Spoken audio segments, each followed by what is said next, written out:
long time ago, my wife was a news anchor, and she got involved into the media because she really wanted to get to the bottom of the truth. She's a very, very smart woman.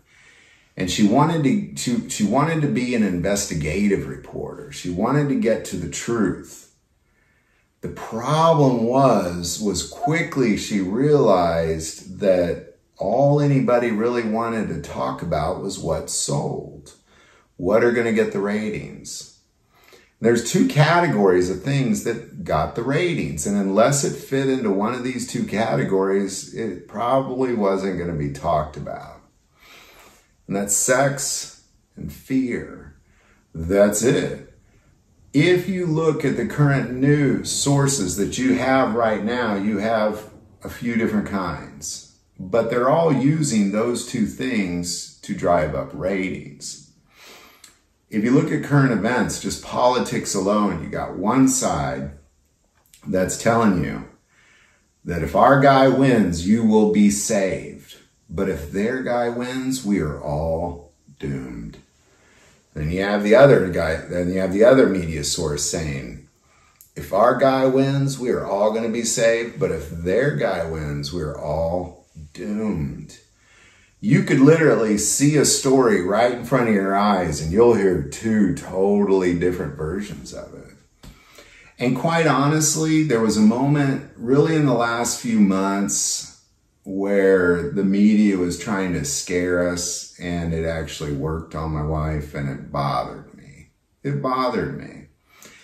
And I always remind her how God's in charge. I mean, I know they're saying these things are going to happen, but this is what's actually going to happen. And I know they're saying that this thing is good, but this says that that thing is evil. And I know they're saying that that thing is scary, but this says you shall have no fear. There is so much in the Word of God that contradicts every single media source that is out there, including the Christian news sources. Well, what? The Christian news sources? Isn't that what you're talking about? No. The Christian news sources that I've seen recently are really more politically biased than Jesus biased. And whenever their favorite politician does something wicked, they somehow talk about how God is blessing that. It's politically biased. So what we are doing is we are launching biblically biased news daily. Now, it's not going to be on God, Family, and Guns. We have had another channel that we call GFG right now. It's really kind of a backup channel. All our videos from here go to there about a week or two later. But it's really kind of a backup channel. In case YouTube ever shuts this channel down, they can't shut down the news. Well, I guess they can shut down whatever they want. But we're going to take the guns out of that, and we're just going to focus on current events with a biblical bias. And what that means is that, you know, there's a lot of things in this world that I like that God says no to. And there's a lot of things in the Word of God that I don't like. And there's a lot of things in the Word of God that I might disagree with. But it doesn't matter. His thoughts are higher than my thoughts. His ways are higher than my ways. So there's going to be much of this that is going to make you angry.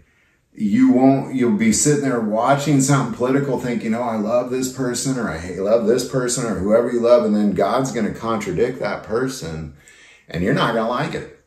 Or there may be some sort of war taking place, like what's going on between Israel and Hamas. And we look at what's going on in the Word of God. You're not going to like it. You're not going to like it. It doesn't matter. And that's what biblical bias means, not Christian bias, meaning what does the church think?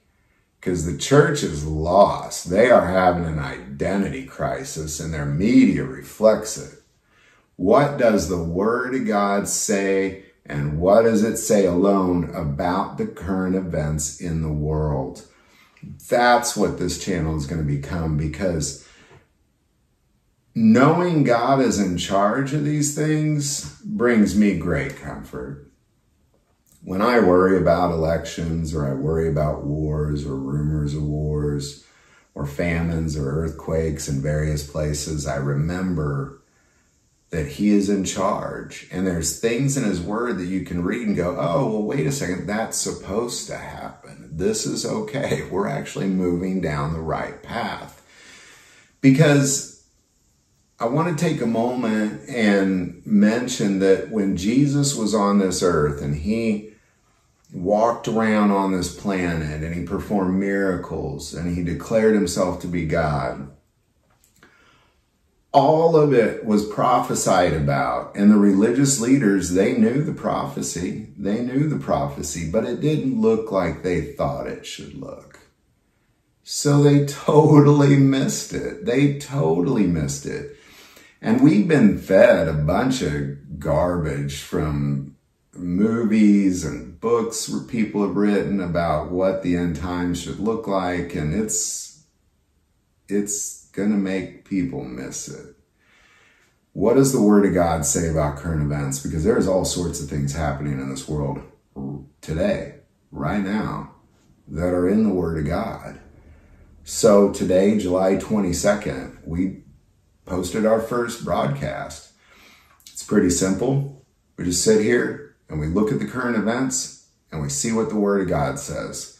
And much of it I will disagree with. Doesn't matter. Much of it you will disagree with. Doesn't matter. What does the Word of God say? When I was in college, I studied science. I was a biology and chemistry major. And it was really that understanding of the scientific method that I looked at scientists as a whole as foolish because they actually weren't even following their own methodology. They were trying to turn theories into laws all the time. I mean, wake up. Look at all the theories that scientists have just declared to be laws, when they're barely theories. It's because they see things with their worldly eyes and they want it to be so. Have you ever debated with a scientist? They get angry, they shake, they're so passionate about it. And therein lies their flaws. The data says what the data says. Maybe you're wrong, maybe you're right, but the data says what the data says. And you can't change the data, and you can't turn theories into laws. And I began to approach the Bible in the same way. It's either all true or it's all a lie. You can't have both. It's either all true or it's all a lie. At least that's how I had to approach it. So when I would read something and it'd say it, and I'd say, well, wait a second, that contradicts what the church is saying. That contradicts what all these theologians say. That contradicts what the Baptist church, the Presbyterian church, the Catholic church, fill in the blank church says. Doesn't matter. It's what the Word of God said. Just remember all those religious folks that stared at Jesus, ripped their shirt, blasphemy, and punched him in the face. They not only missed it, they got overtaken by satanic devices. It's important that we put what we think aside. His thoughts are higher than our thoughts. His ways are higher than our ways, period. And it's about time there be a news source that reflects that. And again, in advance, you're going to be offended. There's going to be all sorts of stuff we're going to talk about. There's going to be things that I don't like. There was something God showed me the other day that right away, I was like, oh, yeah, you're right, God. And I actually said out loud, good one. That was a good one. You sure proved me wrong, God. Proverbs 1:7, the fear of the Lord is the beginning of knowledge, but fools despise wisdom and instruction. It is about time that we can look at current events and follow wisdom instruction and stop being fools because our favorite news source told us so. And that's what GFG News is all about. I'm going to put the link below. Definitely subscribe. Currently, there's about 62,000 subscribers. Here on GFG, we got almost 500,000. Telling you, if you want to see daily current events with a biblical bias, I mean, I'm just straight up telling you, it is going to be biblically biased. Period.